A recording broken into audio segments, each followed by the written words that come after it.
Welcome to season 2, episode 2 of the podcast Ghosts, Demons, and Murder. Oh my. My name is Hayden Crook, and I will be your host for today's episode on the Alaska Triangle phenomenon.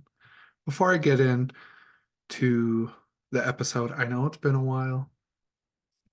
Just been crazy busy with work and school and stuff. I had to write 2 midterm essays already, like pretty much back to back. So that's been fun. 5 to 7 pages, that kind of fun stuff. So, yeah, like I said, I'm going to keep making episodes in my free time, but they're going to be very spaced out. So, season 2, episode 2. Um, Hopefully, I'll have more time in this summer. We'll just kind of see what happens. Just wanted to do a quick update on that. So, yeah, make sure you're subscribed, notifications, that kind of stuff, so you can see when I do upload new episodes.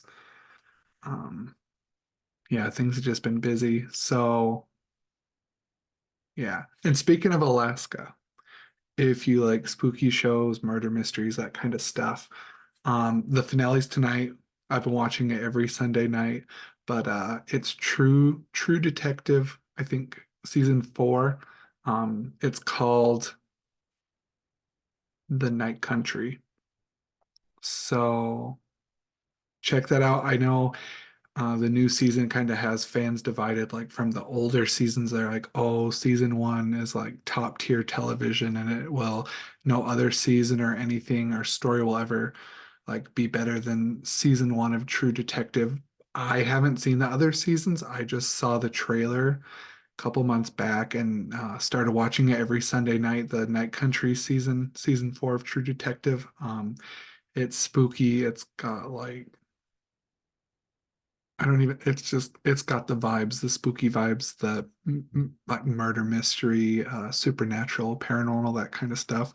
So if you're into that, definitely check it out. I'm excited to watch the finale tonight and kind of see how they wrap up everything. It is shorter than the other seasons, so I'm kind of hoping they don't rush the ending and wrap everything up, kind of, and don't explain stuff, but we'll see. But I'm excited. So yeah, True Detective season 4, Night Country. Check that out if you like that. I plan on going back eventually and watching the other seasons of the show. So yeah. Anyway, enough about me. Let's jump into the episode. So you have probably heard of the infamous Bermuda Triangle, but I was intrigued when I came across the information regarding the discovery of the Alaska Triangle. I couldn't find exact numbers, but between 16,000 to 20,000 people have allegedly gone missing from the Alaska Triangle region. The triangle is connected by the lines between Anchorage, Juneau, and Utqiagvik. Don't know if I'm saying that right. Looked it up online, that's what it said, so bear with me. Before I dive into specifics, I would like to provide some insights into the conditions in each of the locations which make up the points of the triangle. This comes from alaska.org. So Anchorage in the wintertime, it only gets 5 hours and 28 minutes of daylight. Juneau in the wintertime only gets 6 hours and 22 minutes of daylight. And Utqiagvik, Utqiagvik gets 67 days of darkness, even though residents of Utqiagvik, the northernmost town in Alaska, won't see the sun for 67 days come winter, but they enjoy the midnight sun all summer, which is over 80 days of uninterrupted daylight in the summertime. Likewise, the gain in daylight as you get closer to the equinox, midway between the solstices, increases as you head further north. The spring equinox is March 22nd. Utqiagvik gains about 9 minutes of light per day. Anchorage gets 6, and Juneau gets 5. So, in other words, Anchorage experiences the equivalent of daylight savings time change every 2 weeks. Crazy stuff. Utqiagvik population is 4,912. Anchorage is 288,121. And Juneau is 31,973. As you can imagine, the more north you travel, the more isolated things become. Traveling to Utqiagvik from either Juneau or Anchorage requires individuals to travel through mountainous park reserves. Weather conditions mixed with the landscape make for quite the journey, even if it's in an airborne craft. And now that we have some facts, some statistics about the landscape, the weather, population, that kind of stuff, we're going to dive into the Alaska Triangle phenomenon. So, source one is the Travel Channel. This first part of it is about United States Representative Hale Boggs and Nick Begich. Begich. The disappearance of Boggs, the House Majority Leader from Louisiana, and Begich, a freshman congressman from Alaska, was one of the first cases to spark widespread interest in the Alaska Triangle. The representatives, as well as an aide, were flying on a small plane between Anchorage and Juneau on October 16th, 1972, when the plane disappeared. A massive search and rescue effort was launched, but was called off after 39 days. Neither the plane nor the men's bodies were ever found. The next story they mention is Thomas Anthony Nuzzi, or Newsy. Newsy was a nurse who traveled throughout the state and didn't have a permanent address. Instead, he stayed in motels during his assignments. He'd been staying in Anchorage but was working in Bethel, a quick flight away. Newsy was reported missing on June 19th, 2001, after he didn't show up for work. Investigators discovered gas station surveillance footage of Newsy that was captured the night before he went missing.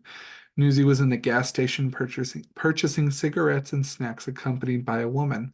Later, housekeepers at the motel said they encountered a strange man and woman in Newsy's room. Newsy's bicycle was found at his nearby storage unit. His Jeep was found 12 miles outside of Anchorage. Newsy, the woman, or the other man were never found. Then 44 people on board a U.S. Air Force plane vanished. In 1950, a Douglas C-54 Skymaster left Anchorage bound for Minnesota with 44 people on board. 8 crew members, 3 engineers, 34 service members, and 2 civilians. The plane was expected to make regular radio contact as it traveled, but all communication stopped shortly after takeoff, and the plane never arrived in Minnesota. More than 75 U.S. and Canadian aircrafts participated in the search for the missing plane, but the aircraft and its passengers were never seen again. The next story is Frank Minano. Frank Minano, 69, was reported missing from Nenana on August 17th, 2020. Nenana, located about 60 miles west of Fairbanks, is in the heart of the Alaska Triangle. His family told authorities that they believe he became lost in the woods. Reporting from NBC 11 in Fairbanks described Minano as a traditional educator and mentor on culture, hunting, subsistence living, and respecting the land. Authorities believe Minano took shelter in a nearby cabin the first night he went missing, but after more than a year, there is still no sign of Minano. The next story is Shanna Oman. Shanna Oman was visiting a friend in Fairbanks on June 3rd, 2019.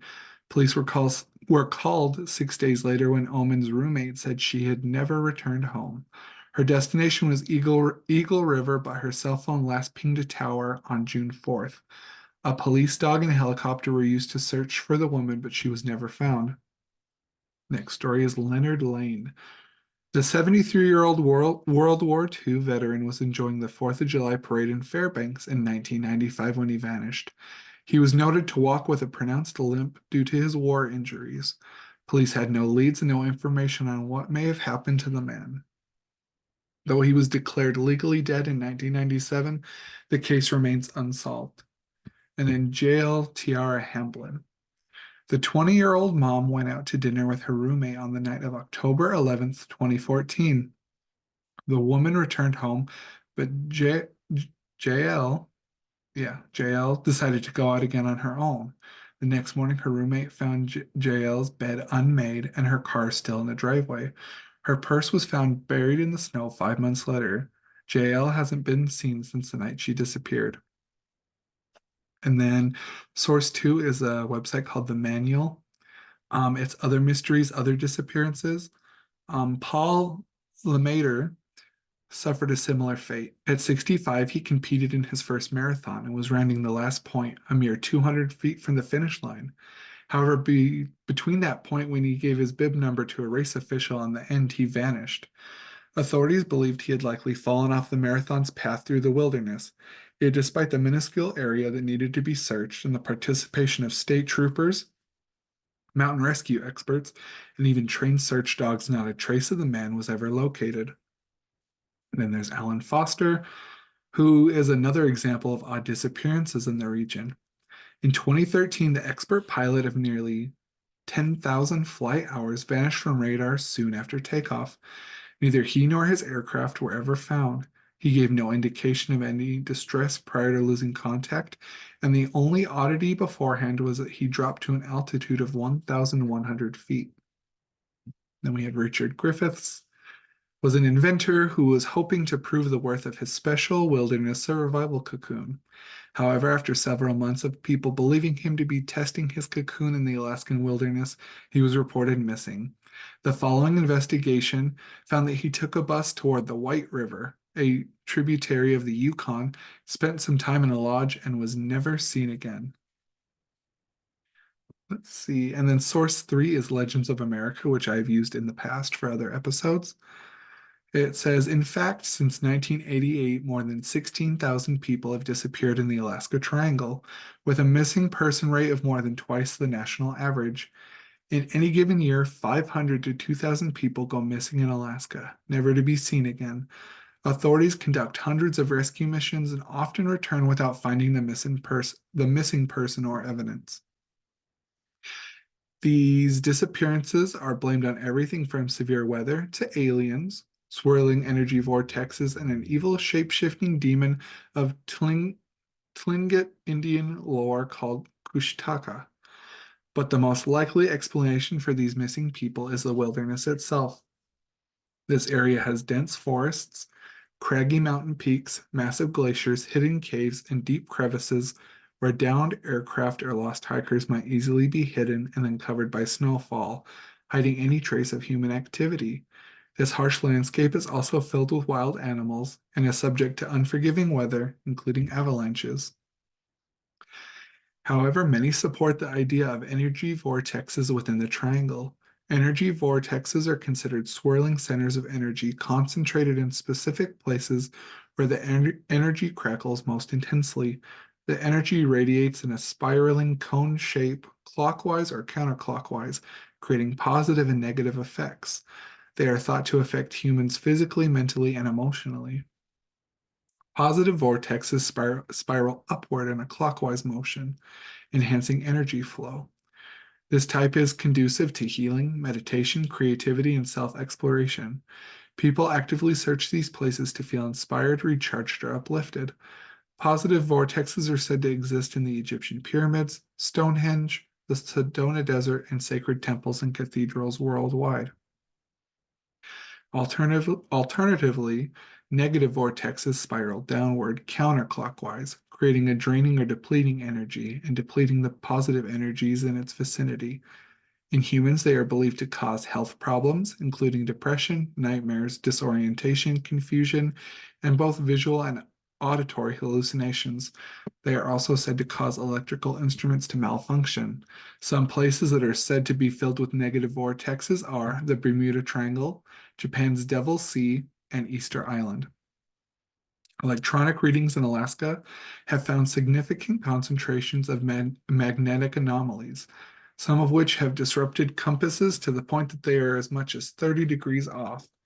In addition, some search and rescue workers have reported having audio hallucinations, disorientation, and lightheadedness. Despite the warnings from authorities regarding weather, wildlife, and environmental conditions, hundreds of tourists visit Alaska to see the unspoiled land, many of whom are unprepared for the natural elements. Some of these people probably become lost in the middle of nowhere, resulting in the numerous search and rescue operations performed each year. That, however, does not explain why there are more disappearances in the Alaska Triangle than anywhere else or than elsewhere in the state. Whether the mysterious disappearances of the Alaska Triangle are the result of natural perils, strange energy vortexes, or ancient evil spirits, they are undoubtedly alarming. Okay, and then source 4 is all that is interesting. Quick side note, remember the very first missing person from the Alaska Triangle? And I don't know if it's the very first, like ever, but it's what I first talked about, or who I first talked about. It was U.S. Representative Hale Boggs. This source had some information regarding him that I wanted to share, some additional information. Not long after conspiracy theories surfaced, including one pertaining to Boggs' membership on the Warren Commission, set up by President Lyndon B. Johnson to investigate John F. Kennedy's assassination, and his dissenting opinion on the commission's report pointing to a lone assassin. In short, Boggs believed that Kennedy's assassination may have involved multiple individuals, and conspiracy theorists believed Boggs was killed because he was looking too deeply into something he shouldn't have. One prominent theory regarding the Alaska Triangle and the numerous disappearances within the region comes from a strange report made to the Federal Aviation Administration, FAA, in 1986. The report claimed that Japan Airlines Flight 1628 had encountered three unidentified aerial phenomena, UAP, more commonly known as unidentified flying objects, UFOs. The pilot reported that they initially believed the craft to be military before realizing that the objects were keeping pace with the plane and moving about in erratic motions while emitting bursts of light. These claims were reportedly later verified by civilian and military radar, leading some to speculate that thousands of strange disappearances that have occurred in the Alaska Triangle could be attributed to extraterrestrials. Before I wrap this episode up, I wanted to explore and share information regarding Kushtaka, which was mentioned earlier in one of the sources. Source 5, Cryptid Wiki, is Kushtaka or Kushtaka means land otterman. They are mythical shape-shifting creatures found in the legends of the Tlingit, people of the Pacific Northwest coast of North America. Kushtaka are shapeshifters capable of assuming human form, the form of an otter, and potentially other forms. In some accounts, a Kushtaka is able to assume the form of any species of otter, in others only one. In some stories, Kushtaka are cruel creatures who take delight in tricking Tlingit sailors to their deaths. In others, they are friendly and helpful, frequently saving the lost from death by freezing. Kushtaka can be warded off with copper, urine, dogs, and fire. It is said they emit a high-pitched three-part whistle in the pattern of low, high, low. In many stories, the Kushtaka save lost individuals by distracting them with otter-like illusions of their family and friends as they transform their subjects into a fellow Kushtaka, thus allowing him to survive in the cold. In other legends, it said that Kushtaka will imitate the cries of a baby or the screams of a woman to lure victims to the river. Once there, the Kushtaka either kills the person and tears them to shreds, or will turn them into another Kushtaka. The Kushtaka is featured on an episode of Alaska Monsters. On the first night recon, Todd gets the scare of his life when the Kushtaka pulled him into a small lake. The next morning, him and Rhett start building a spiritual type trap. On the last night hunt, Rhett is apparently seen walking away from the team, but then the real Rhett appears behind them, which shows that the shape-shifting part may be true. The creature set off the trap without being seen on the cameras, but somehow got away. As the Kushtaka mainly preys on small people, it is thought to be a legend used by Tlingit mothers to stop their children from wandering close to the ocean by themselves. There is a show on Travel Channel which focuses specifically on the Alaska Triangle phenomenon. It is titled The Alaska Triangle. Here is a synopsis of the show. Experts and eyewitnesses attempt to unlock the mystery of the Alaska Triangle, a remote area infamous for alien abductions, Bigfoot sightings, paranormal phenomena, and vanishing airplanes. I will post a link to the show in the episode description, as well as a brief summary video from YouTube about everything that was discussed today. So thank you for listening, and I hope you enjoyed today's episode of Ghosts, Demons, and Murder. Oh my. The next episode will be my very first interview, so prepare for that sometime in March. I do have a spring break coming up. I am anticipating the week of the 11th through the 14th, 11th through the 17th, somewhere in that time period. So look forward for that. Look forward to that. Make sure to subscribe to stay up to date with new content and announcements. And as always, I can be reached by email at haydencrook8@gmail.com.